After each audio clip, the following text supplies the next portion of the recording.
Hi welcome to our channel. કેમ છો બધા? આઈ હોપ કે તમે બધા મજામાં જ હશો. આજે બ્લોગની શરૂઆત થોડીક લેટ કરી છે. સાંજના વાગી ગયા છે 6 અને આજે રાજકોટમાં વાતાવરણ સરસ પલટાઈ ગયું છે. વીજળી થાય છે અને થોડો થોડો એવો વરસાદ પણ છે. તો તમને એ વ્યૂ હું તમને બતાવું છું.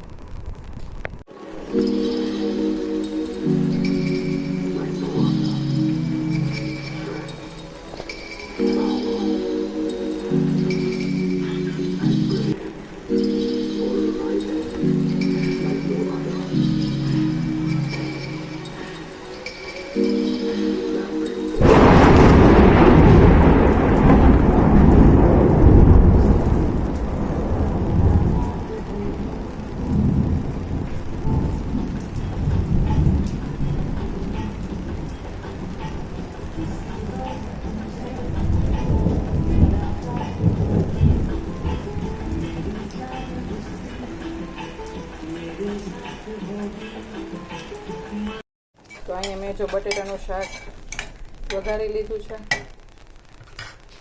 અહીંયા મેં વેફરને ભૂંગળાની ફ્રાઈમ્સ કરીને રેડી કરી લીધા છે. લોટ બાંધીને રેડી કરી લીધો છે.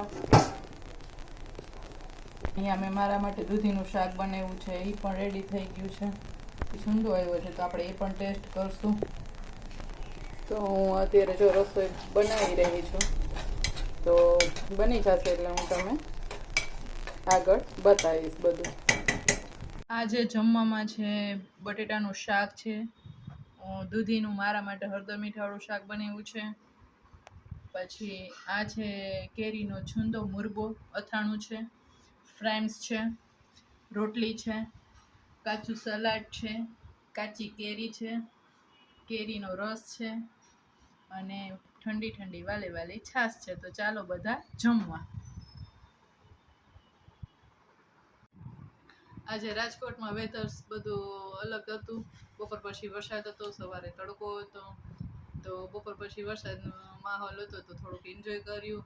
અને જમવામાં ઘણી બધી વેરાયટી હતી, તો આજે જમવાનું બધું વધારે પડતું જમાઈ ગયું છે. અને બસ જો આજ માટે આટલું જ. આ વિડીયો તમને પસંદ આવ્યો હોય તો મારી ચેનલને લાઈક, શેર અને સબસ્ક્રાઈબ જરૂરથી કરી દેજો. અને મળીએ છીએ નવા બ્લોગમાં. ત્યાં સુધી બધાને મારા જય શ્રી કૃષ્ણ અને જય દ્વારકાધીશ.